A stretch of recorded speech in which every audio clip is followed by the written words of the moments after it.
Do you want an unfair advantage to dominate your fantasy football league? Look no further and download SquadQL, the only mobile app you need to crush your friends and rivals. SquadQL recommends the best starting lineups each week based on your starters, your bench players, and the free agent pool. It provides waiver and trade recommendations too, so go to SquadQL.com and download SquadQL for free from the makers of RotoQL.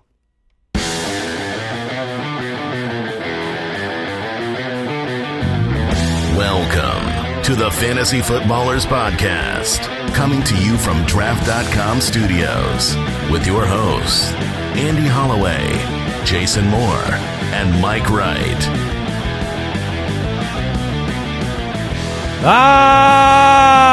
We're back. It's Monday.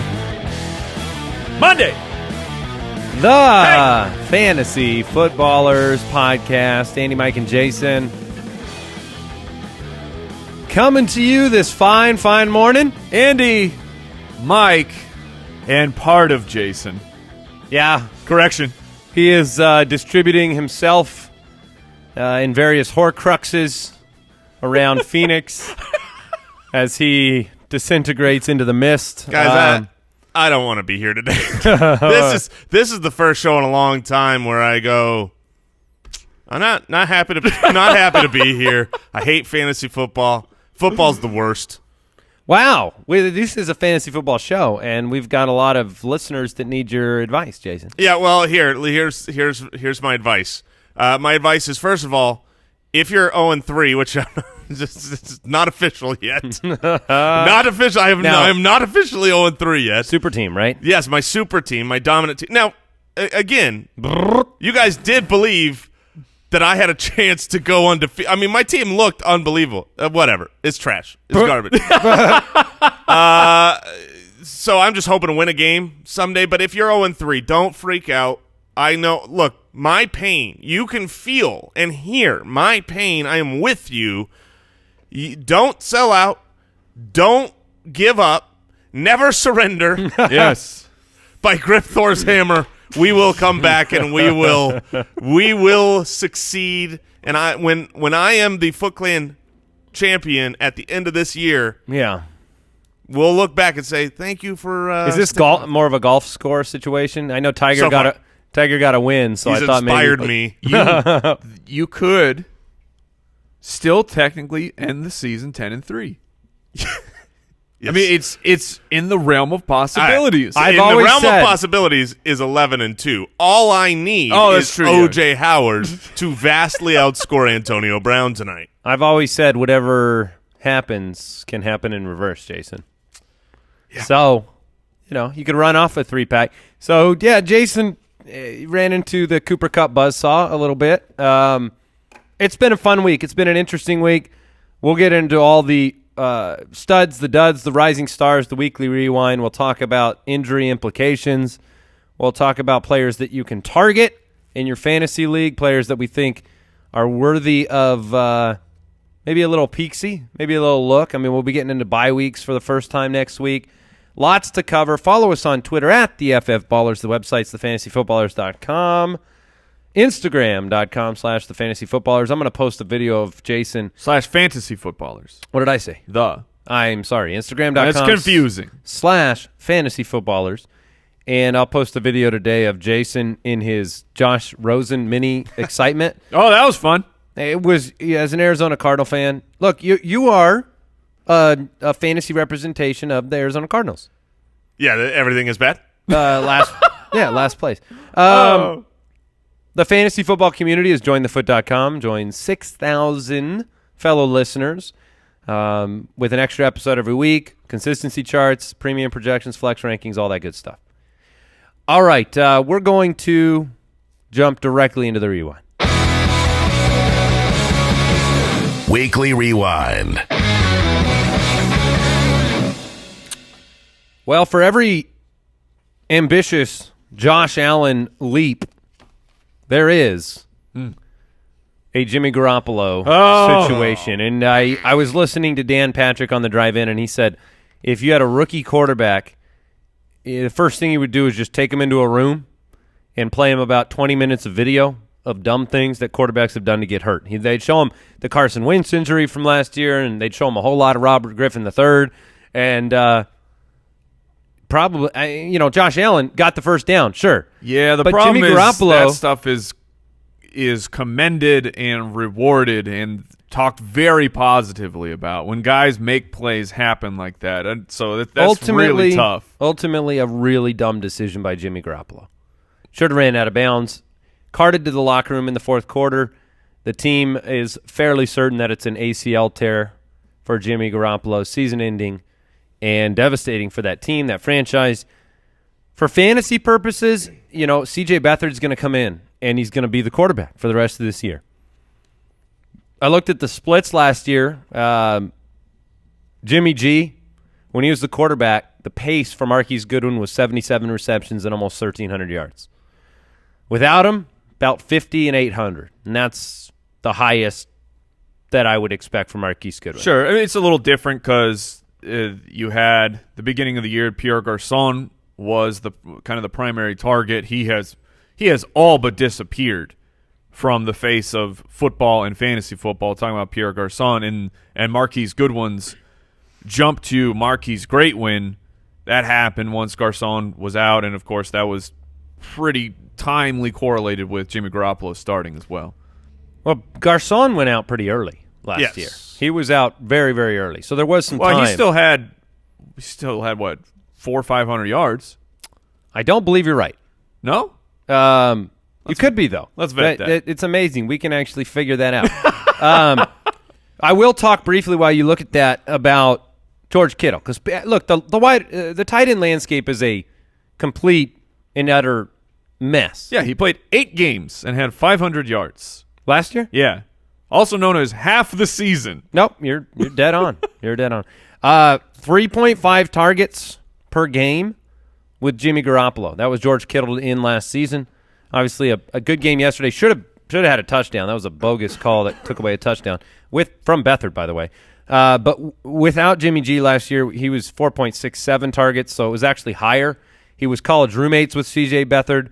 The pass-catching options are not plentiful, and that team is probably going to be in a situation like they were on Sunday, throwing the ball. So I'm not hesitant on Kittle sustaining middle-range tight end 1 value, especially when you have situations like Evan Ingram, who went down this weekend and suffered an MCL sprain and is week to week. A lot of, difficult to project tight end situations.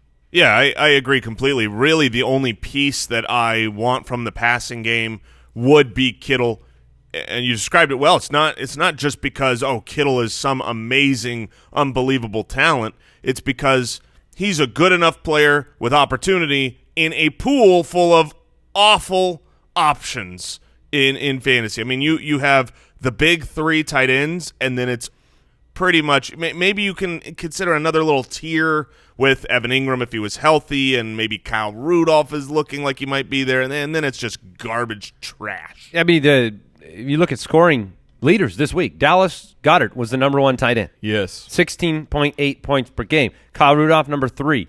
Rhett Ellison, number 5. Tyler Eifert, number 6. Ricky Seals-Jones, number 7. Thanks for – come on, Ricky. These were not – well, and even Ricky, 1 catch. I mean, you can't even read into anything there. I mean, Ben Watson in the top 10 this week. Jason Kroom. Oh, yeah. Everyone's Jason sorry. Kroom. He was a sleeper. I just never – That sounds like a made-up name. I just didn't bring him up. What's the Key and Peele? Hingle McCringleberry? Hingle McCringleberry was number 9 this week.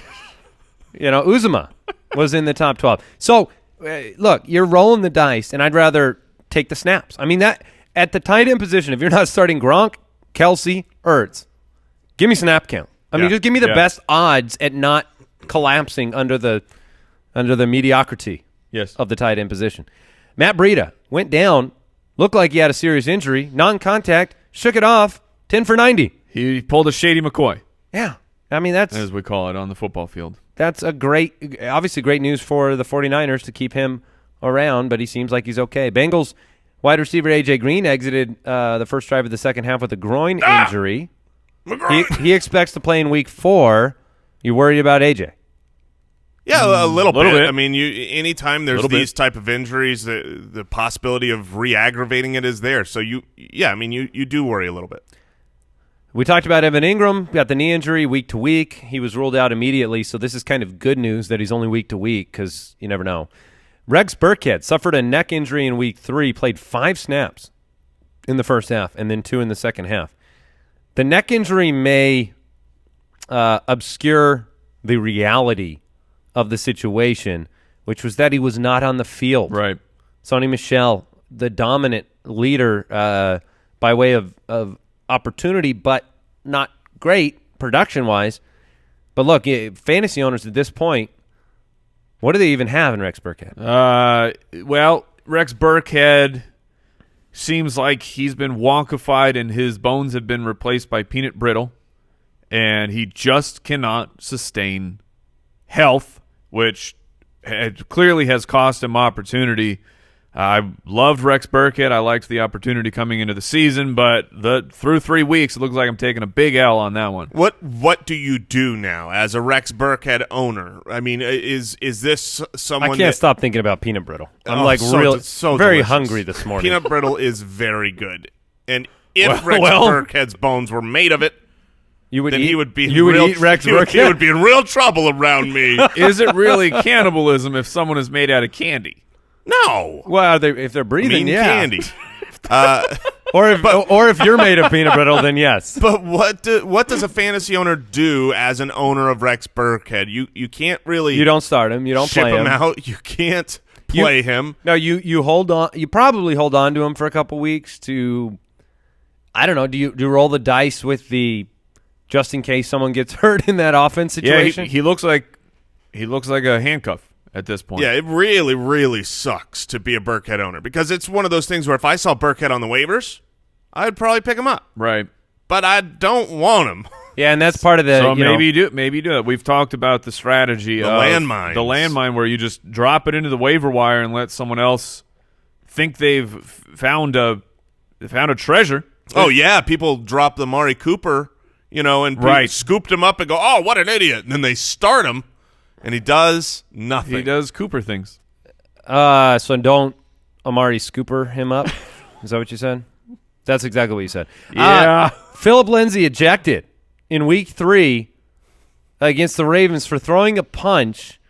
These guys. Fantasy production went significantly downhill after his ejection. Yes.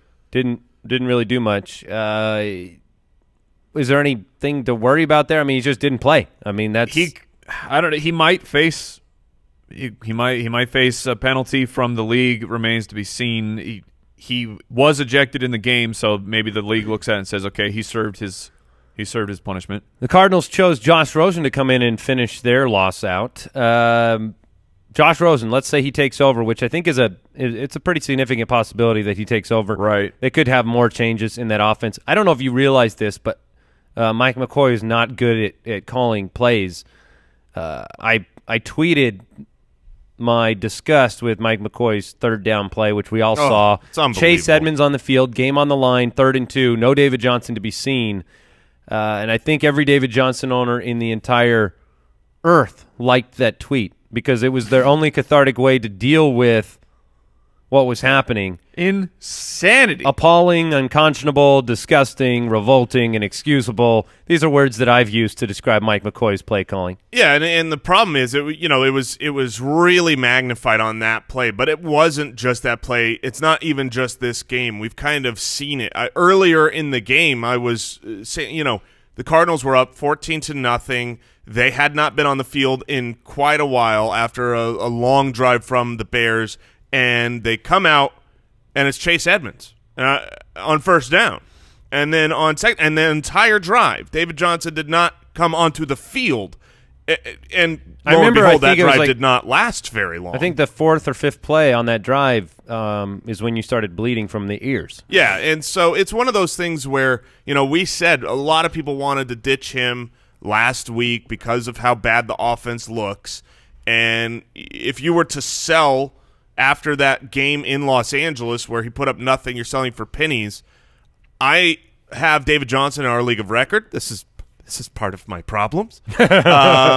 But yeah, I mean, coming off of a week where he was involved in the passing game, got the touchdown again, I'm going to look to see if I can capitalize on the name, on the value, and it's one of those things you have to be careful and cautious recommending, because you cannot sell David Johnson, who will still have opportunity and talent for nothing. But if you can utilize his name and 2 out of the 3 weeks being a double-digit touchdown scoring fantasy option, and turn him into another great player, package him with someone, I'm going to look to do it, and I would recommend to others to do the same.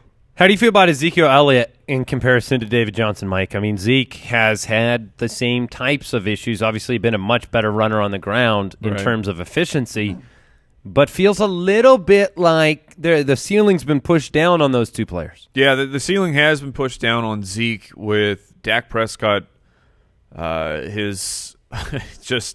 It's hard to blame it all on him when you have a depth chart that is led by Cole Beasley.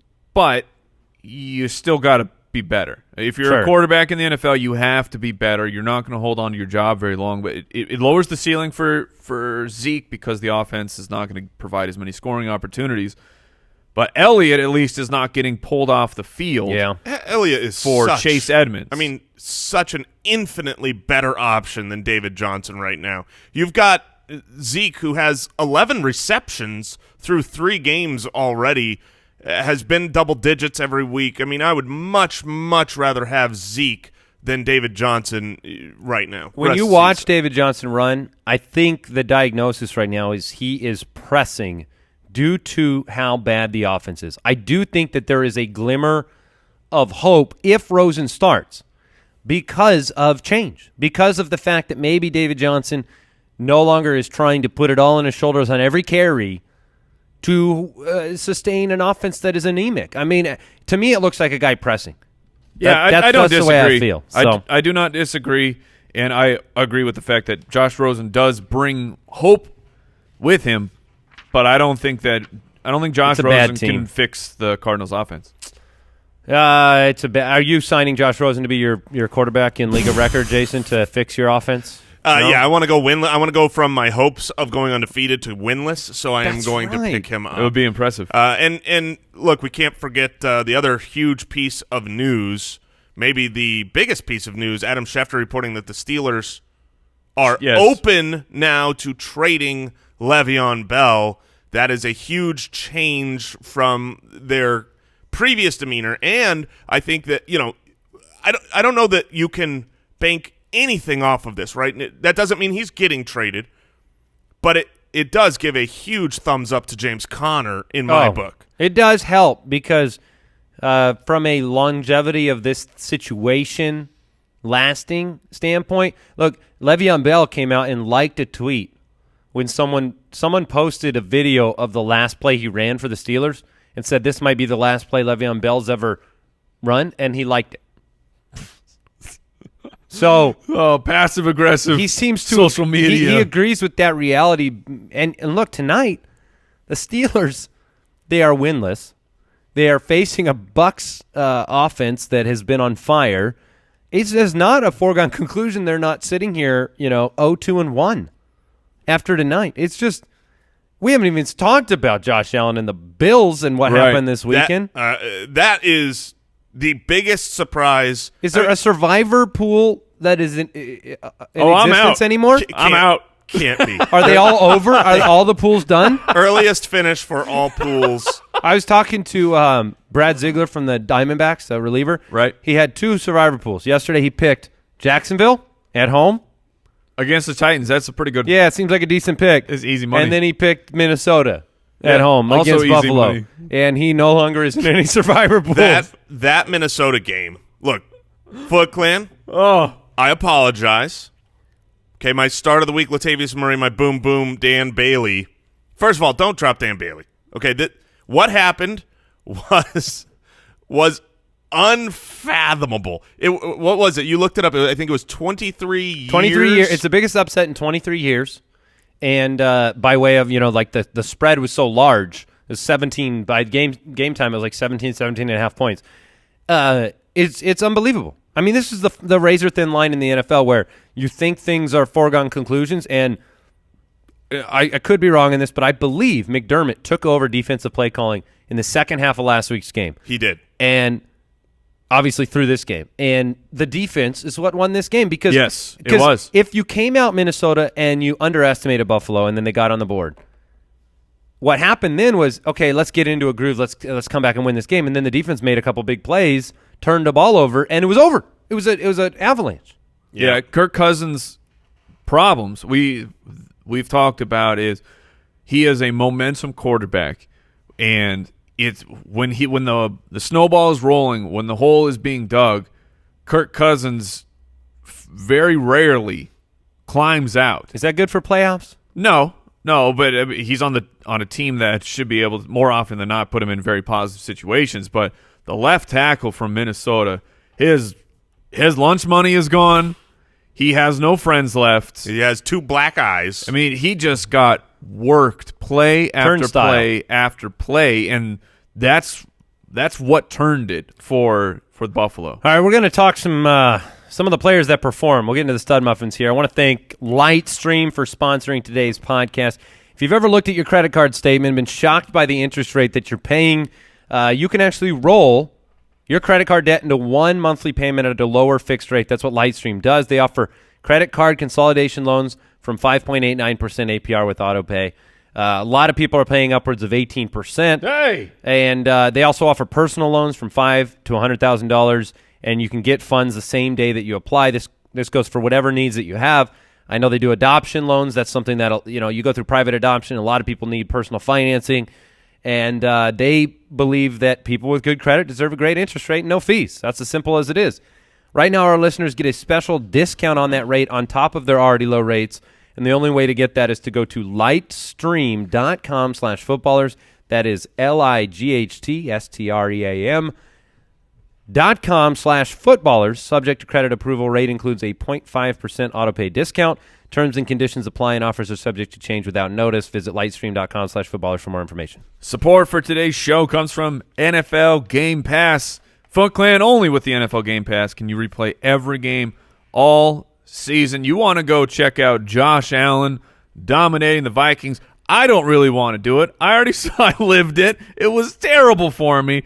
But guess what? If you're a Buffalo fan, you can watch that over and over and again. And the only way you can do that is with the NFL Game Pass.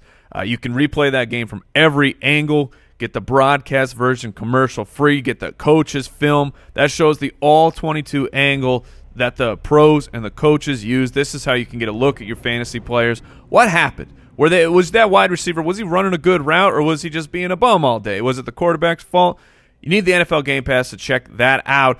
Best of all, you can kick off the 2018 NFL season with a 7-day free trial of NFL Game Pass. Sign up now at NFL.com/fantasyfootballers. That's NFL.com/fantasyfootballers. Game on. This week's Fantasy Stud Muffins. All right, big weeks from Drew Brees in Atlanta, Matt Ryan against New Orleans. That was a barn burner. 39 for 49 for 396 and 3 for Brees. He also ran one in with a 6-spin move. How the Atlanta Falcons did not tackle Drew Brees in the open field with 2 of them. They have to be legit embarrassed to come out of the locker room. Yeah, that was some sweet dad moves by Brees. And then Matt Ryan lit it up. Jason's start of the week, 374 and 5. Goodness gracious. And Calvin Ridley kind of showed up. Oh, he helped. Welcome to the party. We'll talk about him tomorrow a little bit more. Well, we'll talk about him today too, but for waiver implications. Cam Newton. Another great game from Cam. That's all he's doing. If you watch the Clay Matthews play, where once a week Clay Matthews picks a play in which to get past, roughing the passer. If you watch that play, and you saw the calls and you see how people, like Khalil Mack now, he's going for the ball. A lot of these guys that Von Miller says he does not go for the tackle. He goes for the ball now because you can't tackle, which I think is smart. If you got to adjust. That being said, players like Cam Newton really benefit from these rule sets where you can't go after. I mean, because he just breaks out of tackles and he runs the ball, and he ran the ball again. 2 touchdowns on the ground. threw another 2. A great game by Newton. Ryan Tannehill, one of our streamers this week, 17 for 23 for 289 and 3. Big game. Undefeated Miami Dolphins. These these tap passes are so stupid. You know, it's like what do you have? I think he had a 70-yard touchdown, but it was a tap pass. It was a run. The referees in that Buffalo Bills game, they weren't having any of that nonsense. Oh, that's true. They called it a fumble. Yeah, when it wasn't completed by Josh Allen. Right. Allen had 2 rushing touchdowns, 1 passing touchdown, was 15 for 22. And, look, I called him before the game. I said, look, Tyrod Taylor hasn't worked out. I need you to show up. I said, Josh, just give me a game. Give me a little momentum. Jared Goff, Pat Mahomes again, Deshaun Watson, another start of the week. Big games from those players. Any takeaways? I mean, I think Jared Goff going 29 for 36 for 354. Great. Like, he's a Thursday night game this week. So fantasy owners. Yeah, but it's against that terrible defense that Josh Allen just dominated. Oh, Minnesota? Yeah. Yeah, that's the crazy thing. Minnesota's what? What's the record? 1-1-1. And they got to play the Rams on Thursday night? That's the same record as the Browns. And the Packers. Welcome to the NFL. Pat Mahomes, they didn't even need him in the second half, but he made some serious plays. In Denver next week, then Jacksonville. He also broke Peyton Manning's record for TD passes through the first 3 games and is your auto start of the year. Yeah, I mean, I don't believe I'm going to start him in Jacksonville. You guys, I see Mike shaking his head no. But he's so fun to watch and unbelievable. The way he scrambles, gets out of tackles, keeps plays alive, and then just teleports the ball to where it's going. I mean, the ball just disappears and reappears 20 yards. Well, he installs one of those zip lines, and then you hook the ball up to it, and it did. Yeah, without just jet engine on the back. I wouldn't go so far as to say I'm just going to I'm not just going to sit him against Jacksonville. I'm going to look at my options against Jacksonville because depending on my matchup in my league and my opponent, it's going to be contingent on what I need. And if I don't feel like the ceiling is there for Mahomes against Jacksonville, then sounds like Jason's all about that 3rd and 2 going with Chase Edmonds. No, you're benching your best player? What are you doing? Get out of here. Talk to me after the Jacksonville game. I certainly will. Great. We'll have a good talk.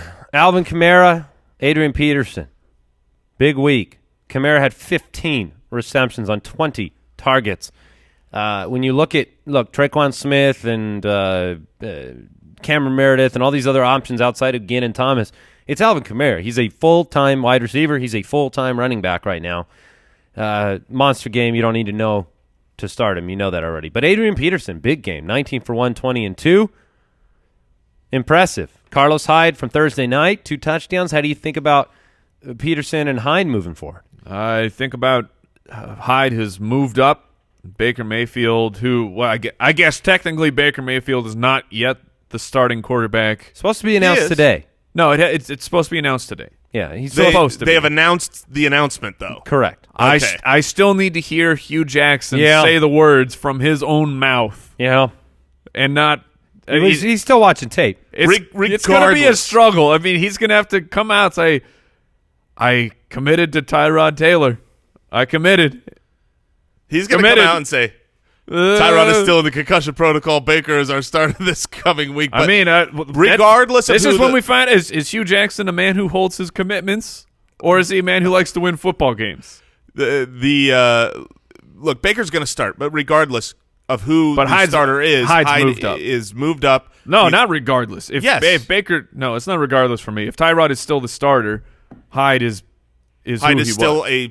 If Tyrod is still the starter, Carlos Hyde is still should start on almost every week fantasy option at running back. I mean, he's been solid this whole year. His snap counts and Nick Chubb is his nothing. production has been solid. I agree with that. But he jumps tier for me if Baker Mayfield is starting. He definitely gets an upgrade. My point was that he is not bad regardless.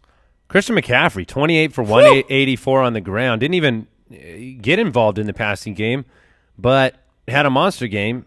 Has the bye next week. So keep that in mind. I mean, you've got two byes next week. He is on pace for 350-plus touches like Ron Rivera had talked about, and he is the guy. which speaks to, what Jason reiterated in the offseason, which is Norv Turner has that guy.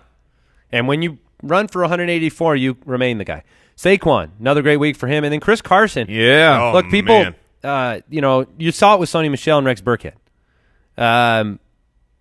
You generally have that first-round pedigree. The problem that involves, you get draft a guy in the first round, he's going to play.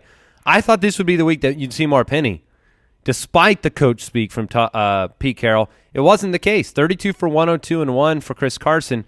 Game script was very much in the Seattle favor in this game, and that benefited Chris Carson. Do you read much into this? Are you upgrading Carson in your minds, or was this a product of just playing a very bad Dallas team and having a lead for the majority of the game? No, you have to upgrade Chris Carson. You have to upgrade Chris Carson in your mind. Rashad Penny got 3 rushing attempts.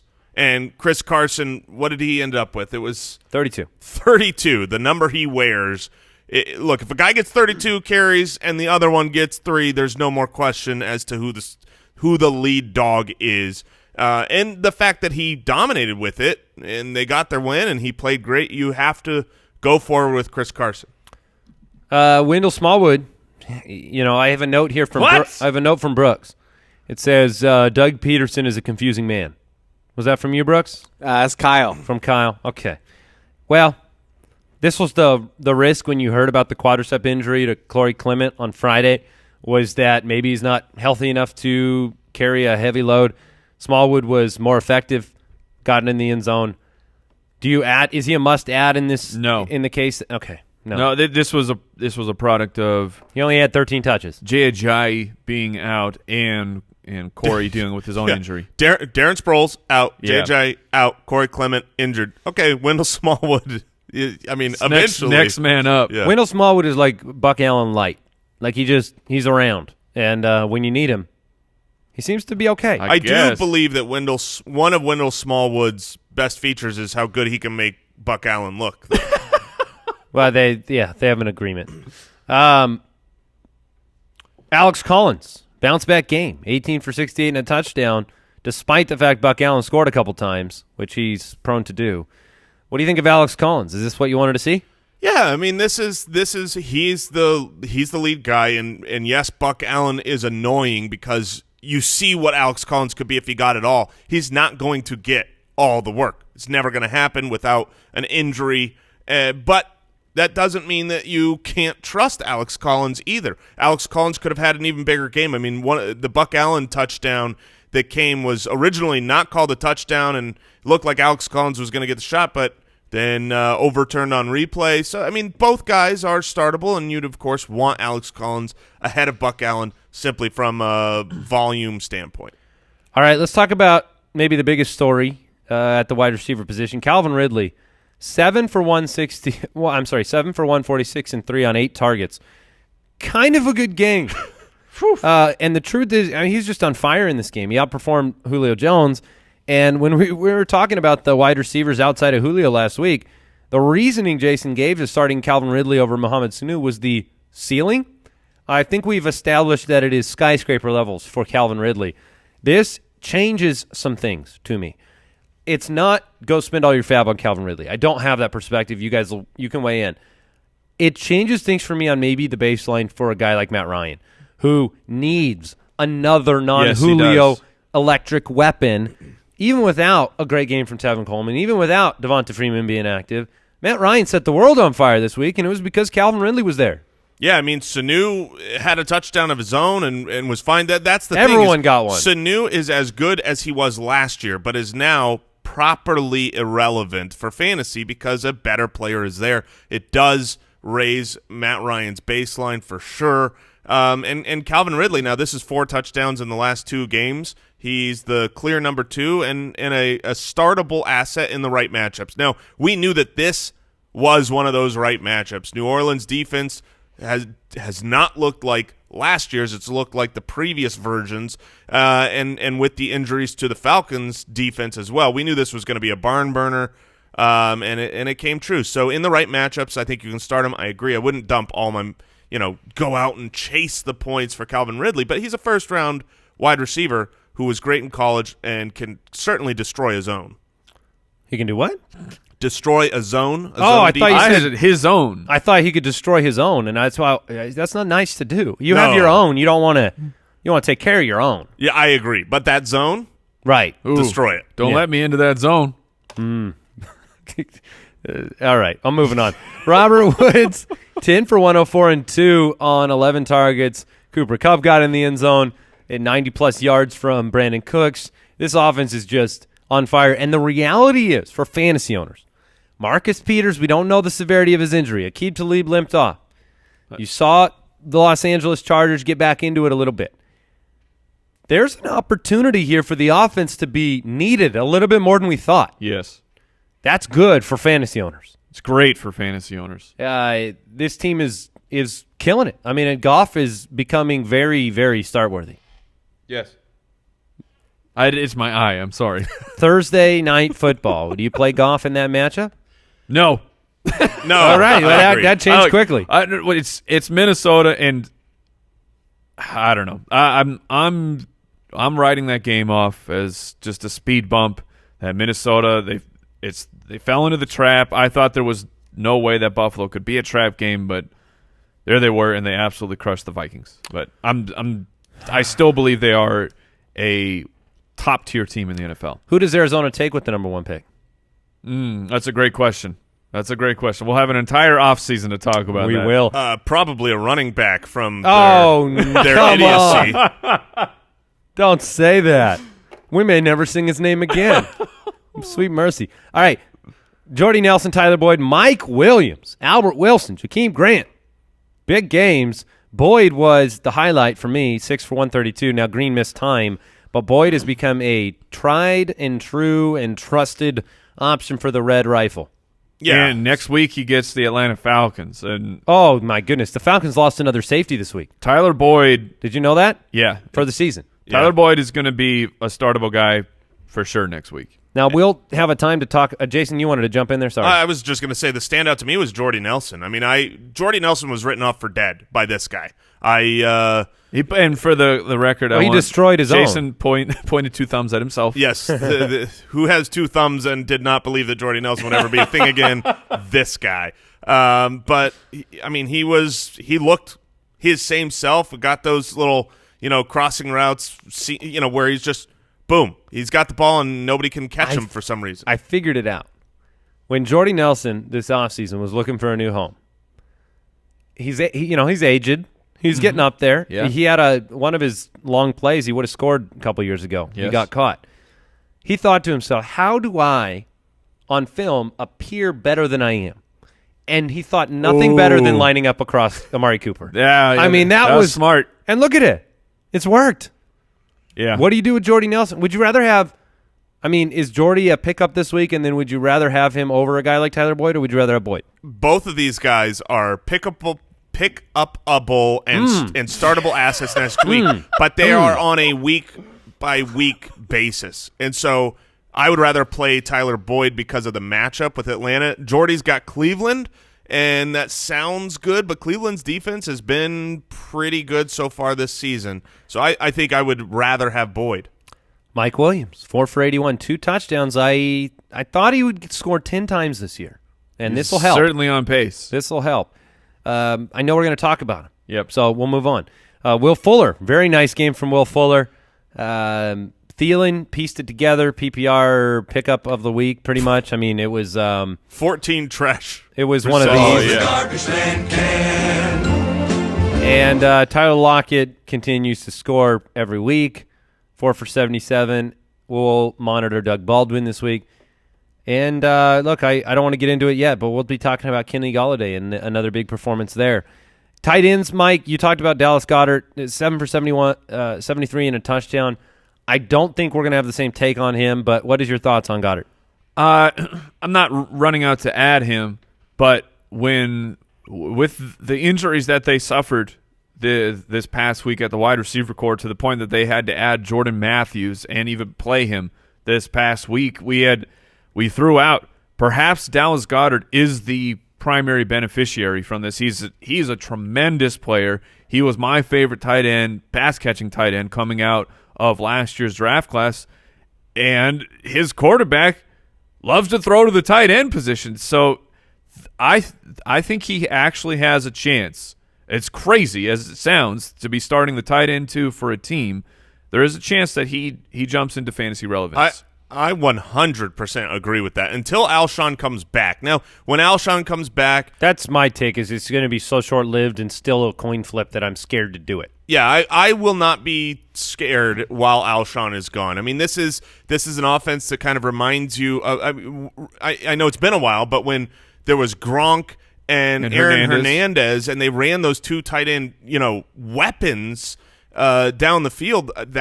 I think that's kind of what the Eagles are trying to do here with Goddard and Ertz, and they've got a quarterback that can get it done. I was completely with you, Mike, in the offseason, draft season. Dallas Goedert was my clear-cut, far and away #1 guy, and I was just so upset when the Eagles took him because Ertz didn't they there. Take him in the second round? It was an early-ish pick. I mean, he's a pump the brakes for me. He'll be my pump the brakes. And I get it. Guy, they had Trey Burton last year. I mean, Trey Burton's this hyper-talented athlete. It's just very difficult for two tight ends to have sustained value, and I certainly wouldn't feel comfortable starting him myself. But if Alshon is back, I will agree with you. I would pump the brakes. If Alshon is out, they're going to need another weapon. Yeah, all right. Rising Stars of the Week. All right, Rising Stars this year brought to you by FantasyChamps.com. You need a trophy, a ring, a jersey, something to swag out when it comes to your fantasy league. Check out FantasyChamps.com. My Rising Star this week is none other than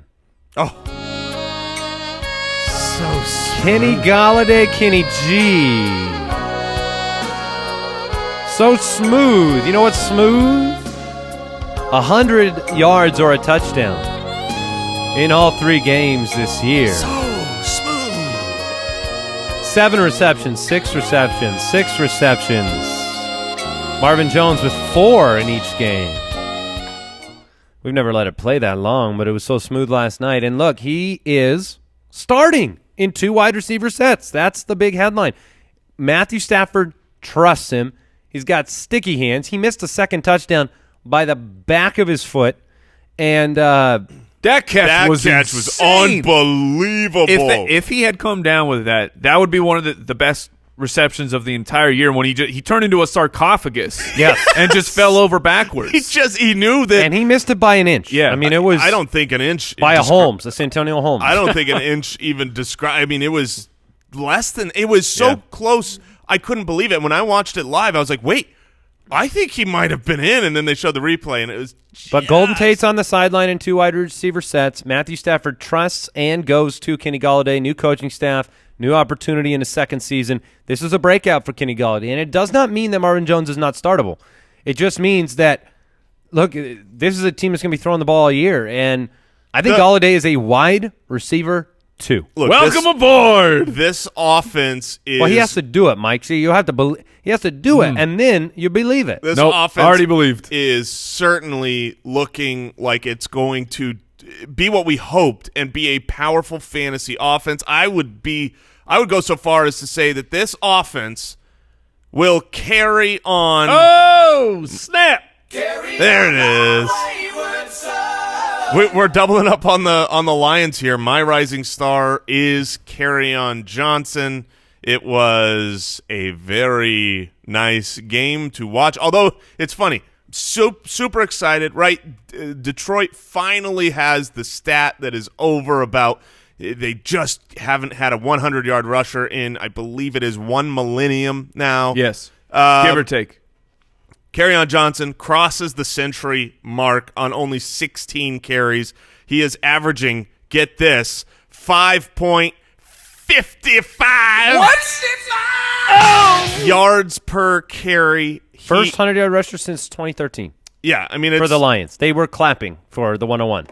He is great. The city is behind him. Everyone is excited. LeGarrette Blount. The city is behind him? I'm not sure that what about Kiss? Is Kiss Are behind you him? considering yourself a city in this situation? Are you the city of Jason? The city of Jason is completely in support of Kerryon Johnson. It's a suburb in Detroit. LeGarrette Blount at the end of the game when they're trying to run the clock out fumbles the ball away. That is another feather in the cap. Look, send him to jail, Patricia. Send him to please. Running back jail. Here's the truth about Kerryon Johnson. It's so infuriating watching LeGarrette Blount get the ball and do so much less with it. And it's not a situation where you can go, well, the yards were carries because he's getting it on 3rd and 1. No, they're getting the exact same type of carries. Kerryon Johnson is just clearly superior. They both had 16 carries in this game. Kerryon Johnson over double the yards.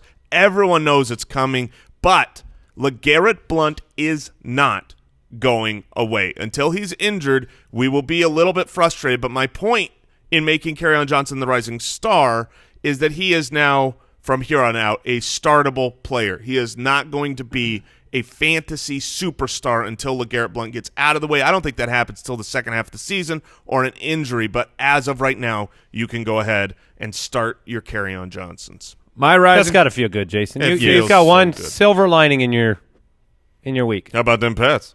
Yeah. I've seen a lot of week 3 victory laps about the Patriots. I remember when they got beat by the Chiefs 2 years ago. And Tom Brady should be benched. Yeah, and it was things worked out. We'll see. They won the Super Bowl that year. My rising star is Mike Williams from the Los Angeles Chargers. I had strongly considered going with him this past week, but I needed to see a little bit more from the target volume.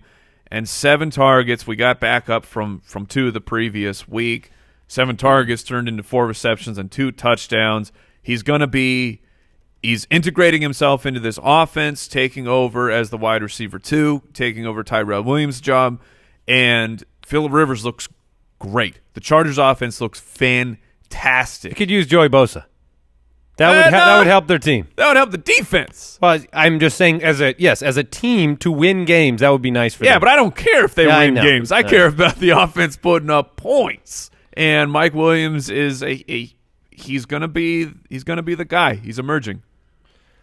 All right, those are the rising stars: Kerryon Johnson, Kenny Golladay, Mike Williams, Big Mike Williams.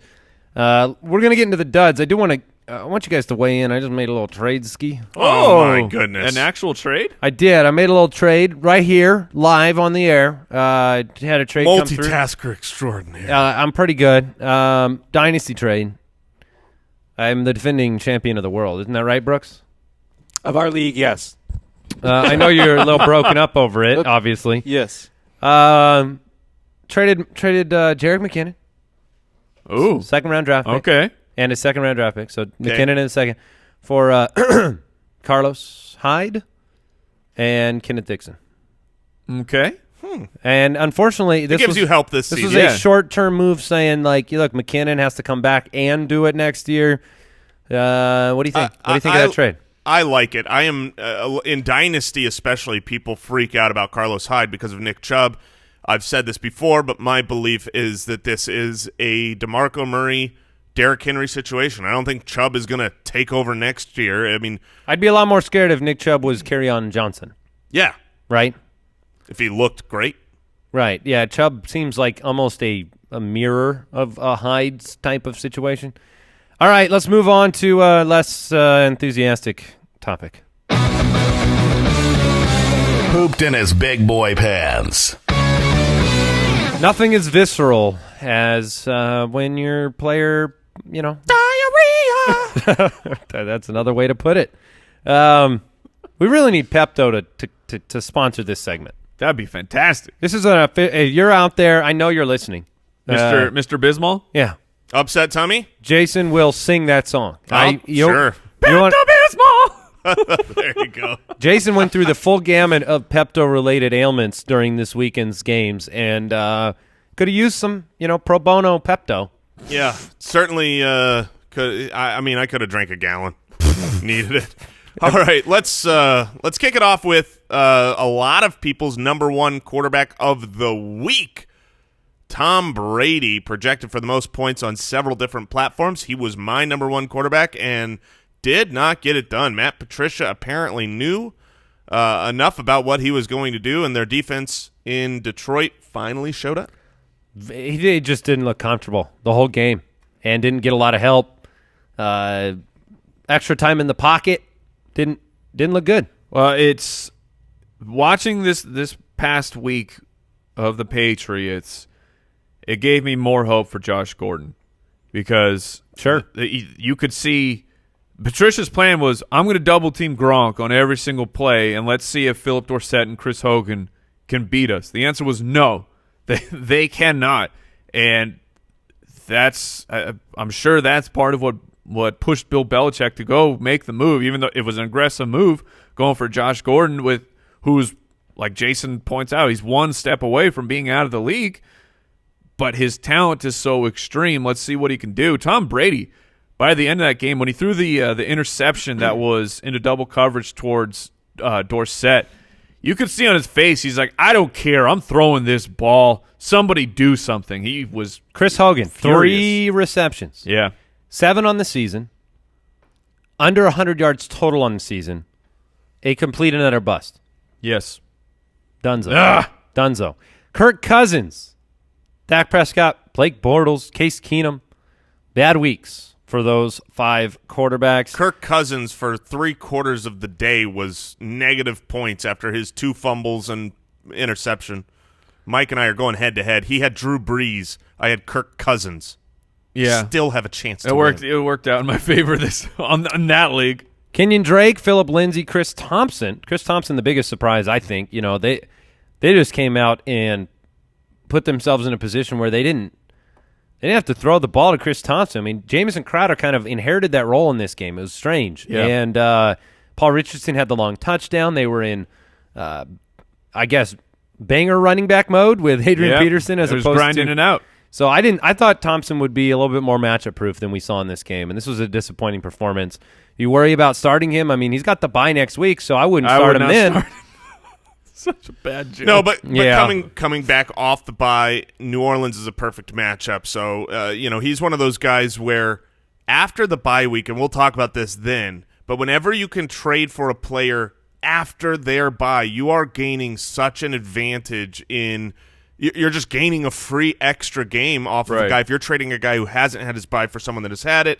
And I think Chris Thompson will be fine. Kenyan Drake was so weird. I mean, the Dolphins game was just bizarre because they kept doing these crazy plays where Albert Wilson's a running back on 3 or 4 plays a game. Yeah, and when you takes a handoff, a reception, Tap that pass for 70 yards and a touchdown, and then remember they had that other crazy trick play where there was like every single player on the offense, 3-card Monty, 3-card Monty, everybody touches the ball, and then so they were up or they were coming back at that point.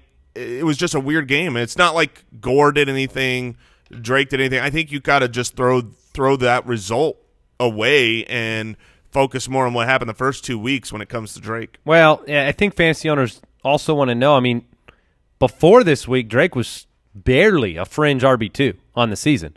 Then he has this week only 2 fantasy points. This has not been, 14 carries, 11 carries, 5 carries. People want to know, can you start Kenyan Drake as an RB2? Can you start him as a flex? I don't feel comfortable. Goes to New England, goes to Cincinnati. I mean, I know he's a very talented guy, but the concern for me has just been work. They clearly didn't want to work him. Yeah, I mean, you got to get work. That was some of the discussion. What Rihanna says. That's some of the discussion we had early in the offseason is he's talented, but will they give him the rock enough? And I would say over the first 2 games, they did. Not enough to be a superstar, but, I mean, if he's getting double-digit carries, which he was, and then involved 4 targets a game in the passing game, that's enough for Drake to be an RB2, to be a flex, not to be a superstar. Right. But I expect him to get back to that volume. He's not going to end up with 5 carries. I think Frank Gore had 5 carries as well, and did they have 10 total rushing yards? I don't think they did. As between them. That's fantastic. Do you know 5 Garys? I mean, can we name 5 Garys? Shandling, Busey, Gary Sinise? Payton. Ooh, Gary Payton, the glove. Gary Sinise. Oh, We just we're need one one more away. Gary. Gary Brooks, can you help us out here? Is there a Gary Schefter? No, that's Adam. No. Gary Sanders, running back, famous running back from the Gary Detroit Lions. Everyone. I wonder Brooks, if people are listening going, we need a Gary. What about this guy? Yeah. We need a Gary before the end of the show, Brooks. Gary Grape from the hit Johnny Depp movie. What's eating Gary Grape? Okay, this has gone. This has gone away. Jamal Williams, 5 for 29. Jason, I would love your intimate thoughts of Jamal Williams. Oh, and especially I would really like you to focus the the observation on the Jamal Williams versus Aaron Jones debate. Did we talk about Gary Oldman? Gary Did we bring up Gary Oldman? Okay, that is my official answer to the Jamal Williams. Here's the deal. In the studio, I pretty much ate my you did. crow. You ate crow early in that game. Aaron You were Jonesing for some crow? Aaron Jones was involved early. Jamal Williams was not the clear-cut snap leader. Jamal Williams, Aaron Jones, Ty Montgomery. I'll be honest with you. If you want one of those guys, it's going to be Aaron Jones because he's the best back. I don't even with that. I don't really want any of these guys because I don't think Aaron Jones even seeing Williams, that he was involved. Williams I don't think still had about double the snaps of Aaron Jones. I don't think any of them are going to get the workload enough to be a dominant weekly starter. I just kind of want to avoid the Green Bay backfield. I get that. I said it last week. It's 2 games. You need 2 games, and then I'll start Aaron Jones. This is one. Give me one more and let it sift itself out, and then I think I'm okay. I've been targeting him. He didn't have a great fantasy game. Target him. That's what I'm doing. He's a must stash. Dion Lewis, Derrick Henry, bad games. Are you worried, or is this Jacksonville, or is this just this offense? Is this just the Titans running back situation? Yeah. Just got an alert, by the way, that Ajayi and Sproles are both supposed to be back on Sunday. So Wendell Smallwood is he's very sad. He's queuing up his Netflix. So Lewis and Henry, can you start? Would you rather start Dion Lewis rest of the season or Kenyan Drake or Kenyan Drake? Kenyan Drake. Lewis or Drake? Drake. I'll take Drake. Okay. Hyde over both of them? Yeah, I think so. Probably. All right, wide receiver poopers. I got some big questions here. Stephon Diggs, Keenan Allen, Larry Fitzgerald, Amari Cooper back to his 2 for 17 form. Chris Hogan, Nelson Aguilar. This was the worry with we thought he was kind of matchup proof, but the worry was quarterback change. You never know. And then Garcon, Mike, you mentioned it. He disappeared from the earth. Yes, and it won't be back. Keelan Cole had a down week. Allen Robinson a down week against Arizona. I want to ask about Keenan Allen though. Keenan Allen has had 2 down weeks now after a start with a touchdown and 100+. 3 for 44 in a game in which they scored quite a bit. Temperature check. Keenan Allen. I would 100% go by him if I would take the temperature of the person who has Keenan Allen on their team and see how they're feeling. He still had 7 targets. That's the lowest total of the short season. But that's the kind of target volume I want from a wide receiver. Had a couple opportunities in the end zone, right, Jay? Yeah, I mean, his day was not far away from having a very good fantasy day. If he gets one of those touchdowns and maybe doesn't fumble the ball, those things help your team stay on the field and score fantasy points. I'm with Mike. I would purchase Keenan Allen if I could. 26 targets on the season. He's absolutely fine. Nobody, not even Antonio Brown, has nonstop, never a bad game at the wide receiver position from a fantasy output standpoint. So, yeah, Keenan is fine to me. Do we know whether Amari Cooper checks his start percentage on ESPN before going out on the field? I mean, you mentioned it. As soon as you feel a little confidence in starting Amari Cooper, he becomes Amari Pooper. 2 for 17. What do you do with him? Do you start him? You trade him. Are you starting him next week? I mean, it's hard to this is why we said last week after his good game, you trade him because he's going to be up and down. You can't really trade him easily off of a down game, so hopefully you were able to capitalize on his 10 for 100-plus game. He's going to do this. He's going to have good games, and he's going to be a startable asset, and he's going to crap all over your team and make you hate yourself. So don't have him on your roster. I mean, try to capitalize on his name, on the value he can provide, and don't be the one that has to deal with the weekly decision. Because unlike a lot of players, some players you go, okay, he's good against press or good against man, or he's good at home or he's good on the road. He's good against weak defenses, good against, there's some trend. And there's the only trend that you can think of with Amari Cooper is it's whenever you don't expect it, He just does the so. It's like the Spanish Inquisition. It's the opposite. If it looks like you should, exactly like the Spanish Inquisition. If it looks like you should start Amari Cooper, bench him. And if it looks like no way in the world should you start Amari Cooper, is there a jettison? Plug him in your lineup. Is there an option to jettison him into space? Is that one of the 3 options that you have? If that was an option, I would love to see it. I would hit that red button. All right, Corey Davis. What do fantasy owners have in Corey Davis this season? Obviously, Jacksonville is not a good matchup. They have a crappy quarterback throwing him the ball. You know, Jalen Ramsey, 2 though. crappy I think. quarterbacks throwing the ball. Thank you. I would take a little peek at Corey Davis. He'd be a buy for me.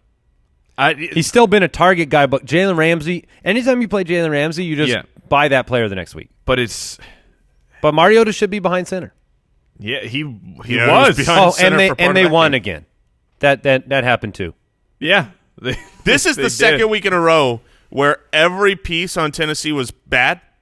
Everybody sucked, and they won. It's impressive. It's congratulations, Tennessee. You're going to be in the playoffs back-to-back years, and no one's going to believe in you still. Are we watching Houston to see if there's a coaching change this year, or the way they're headed? Yeah, certainly. Bill O'Brien. It was pretty disappointing this past weekend. All right, I think we're going to wrap this thing up. By the way, we got waivers tomorrow. Certainly, and before we do that, Foot Clan, quick reminder: NFL Game Pass. You got to check it out. You want to watch every single game, commercial free. Condensed versions of the game lets you watch it in about 45 minutes. And best of all, you can kick off the 2018 NFL season with a 7-day free trial. A free what? A free child? Free trial. Trial. You never had a free trial? Not till Sounds today. delicious. I get those at Disneyland.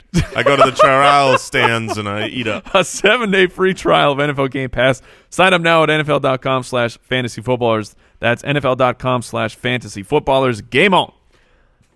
All right, Jason, good luck with O.J. Howard scoring, 15 more points than Antonio Brown to get you a win? Yeah. The world will be watching. Hey, and thank you to draft.com/ballers for supporting the show. We'll see you tomorrow. Goodbye. Thank you for listening to another episode of the Fantasy Footballers Podcast. Join our fantasy football community on jointhefoot.com and follow us on Twitter @TheFFBallers.